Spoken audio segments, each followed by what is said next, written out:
तो दोस्तों आज हम फिर लेकर आए हैं आपके लिए देश और दुनिया की सभी ताज़ा और बड़ी खबरें। आज की सबसे पहली और बड़ी खबर में आपको बताएंगे, ममता बनर्जी ने भाजपा पर जड़े गंभीर आरोप, बोली वो मेरी हत्या की रच रहे हैं साजिश। वहीं अगली बड़ी खबर में आपको बताएंगे, क्या कैंसिल होगा ममता बनर्जी का नॉमिनेशन, शुभेंदु अधिकारी ने चुनाव आयोग से की शिकायत। वहीं अगली बड़ी खबर में आपको बताएंगे, अमित शाह ने बंगाल में दिया भाषण, चैनलों पर नहीं चला तो बीजेपी सांसद ने तंज कसते हुए दागे सवाल। इसी के साथ अगली बड़ी खबर में आपको बताएंगे, व्हीलचेयर पर ममता से लेकर सीएम के चेहरे का अभाव तक वो 5 चुनौतियां जिन्होंने बंगाल में मुश्किल कर दी बीजेपी की राह। इसी के साथ अगली बड़ी खबर में आपको बताएंगे, उत्तर प्रदेश पंचायत चुनाव में आरक्षण पर योगी सरकार को इलाहाबाद हाई कोर्ट ने दिया बड़ा झटका।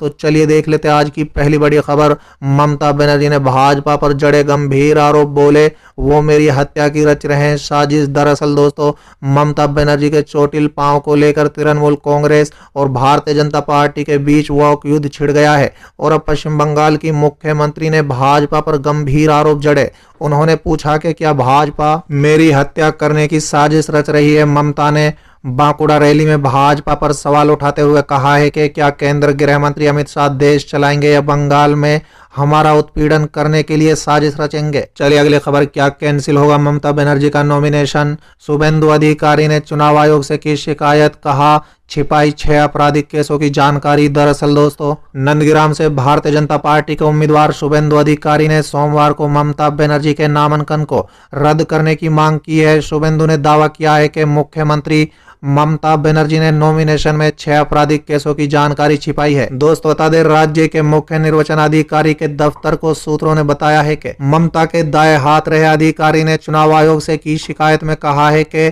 बनर्जी ने असम में उनके खिलाफ दर्ज 5 केस और पश्चिम बंगाल में सीबीआई की ओर से दर्ज एक केस की जानकारी नहीं दी है। उन्होंने कहा है कि मुख्यमंत्री ने केस नंबर तो बताए हैं लेकिन ये नहीं बताया है कि उन पर किन अपराधों के आरोप हैं। दोस्तों बता दें, शुभेंदु अधिकारी ने कहा है कि नंदग्राम विधानसभा सीट से टीएमसी उम्मीदवार मुख्यमंत्री ममता बनर्जी ने अपने शपथ पत्र में उनके खिलाफ दर्ज कम से कम 6 केसों का जिक्र नहीं किया जिनका ट्रायल चल रहा है। एक सीबीआई केस है और 5 असम में दर्ज हैं। वहीं सीबीआई के एक वरिष्ठ अधिकारी ने कहा है कि केस में एक महिला ममता बनर्जी का नाम है लेकिन वो मुख्यमंत्री नहीं है, वो कोई और महिला है जिसका नाम ममता बनर्जी है। अधिकारी ने मीडिया से कहा है कि मैं चुनाव आयोग से अपील यानी नामांकन रद्द करने के लिए अपील कर रहा हूं कि मुझे विश्वास है कि वो उचित कार्रवाई करेंगे। मैं इंतजार करूंगा और देखूंगा कि वो क्या एक्शन लेते हैं। कानून के मुताबिक कार्रवाई होनी चाहिए। चुनाव आयोग के एक वरिष्ठ अधिकारी ने बताया है कि मामले की जांच की जा रही है। चलिए अगली खबर, अमित शाह ने बंगाल में दिया भाषण, चैनलों पर नहीं चला तो बीजेपी सांसद ने तंज कसते हुए दागे सवाल। दरअसल दोस्तों, बीजेपी सांसद सुब्रमण्यम स्वामी ने टीवी चैनलों पर गृह मंत्री अमित शाह का भाषण न दिखाए जाने को लेकर तंज कसते हुए सवाल किया है। स्वामी ने ट्वीट किया है कि मैंने बंगाल में अमित शाह के ऐतिहासिक भाषण की घोषणा के बाद टीवी चैनल ऑन किए लेकिन तय समय से 2 बार प्रसारण स्थगित होने के बाद चैनलों ने भाषण नहीं दिखाया। क्या वजह हो सकती है? दोस्तों बता दें कि पश्चिम बंगाल के रानीबंद में एक जनसभा को संबोधित करते हुए केंद्रीय गृह मंत्री ने कहा था कि ममता दीदी के पैर में चोट आई है, अब ये तय नहीं हो रहा है कि चोट कैसे आई है। चुनाव आयोग कहता है कि हमला नहीं हुआ है, हादसा हुआ है। दीदी आपके पैर में चोट आई, आप बहुत दुखी हो गई। चलिए अगली खबर, व्हीलचेयर पर ममता से लेकर सीएम के चेहरे का अभाव तक वो 5 चुनौतियां जिन्होंने बंगाल में मुश्किल कर दी बीजेपी की राह। दरअसल दोस्तों, कभी पीएम मोदी स्कूटी के नाम पर मारते हैं तो कभी मिथुन दा कोबरा बनकर धमकाते हैं, मगर पश्चिम बंगाल की राजनीति का मौजूदा सच तो यह है कि अपनी कमजोरियों और ममता बनर्जी की ताकत से बीजेपी के रणनीतिकार दिल ही दिल में घबरा रहे हैं। ऐसे में हम आपको बीजेपी के सामने मौजूदा उन 5 बड़ी चुनौतियों से रूबरू करवा रहे हैं जिनकी वजह से बीजेपी विरोधी ताल ठोक कर कह रहे हैं कि बंगाल में खेला होबे।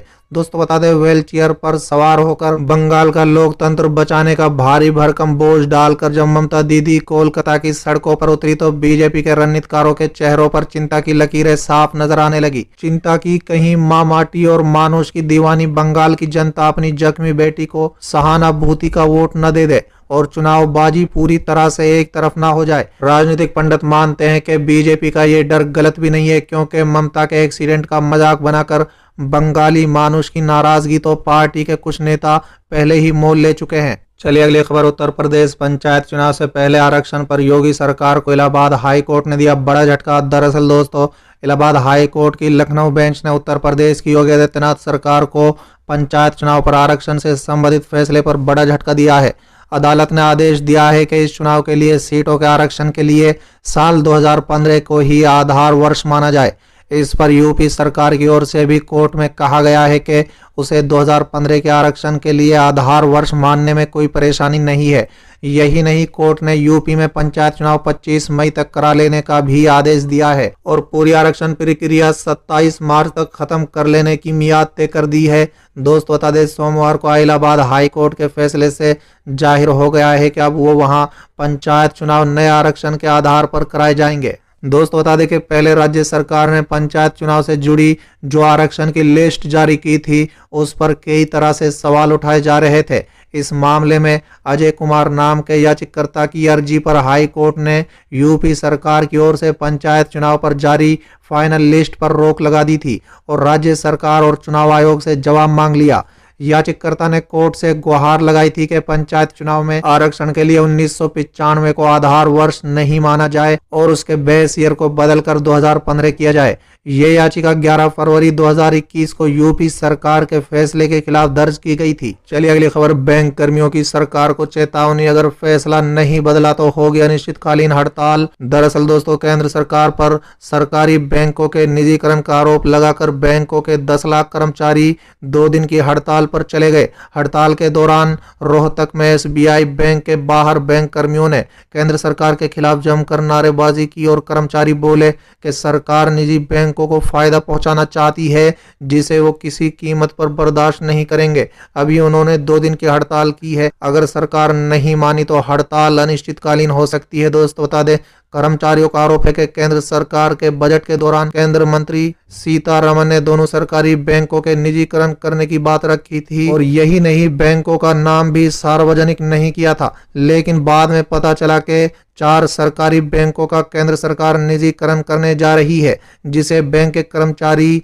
किसी भी कीमत पर बर्दाश्त नहीं करेंगे। उन्होंने आरोप लगाया है कि सरकारी बैंक का निजीकरण कर प्राइवेट बैंकों को फायदा पहुंचाने का प्रयास किया जा रहा है। उन्होंने कहा है कि सरकार इसमें बैंकों का नहीं, आम जनता का नुकसान कर रही है, क्योंकि आम जनता का पैसा प्राइवेट हाथों में चला जाएगा। कर्मचारियों ने केंद्र सरकार के खिलाफ हड़ताल के दौरान जमकर नारेबाजी की और चेतावनी दी कि अगर सरकार ने ये फैसला वापस नहीं लिया तो 2 दिन की हड़ताल अनिश्चित काल में भी बदल सकती है।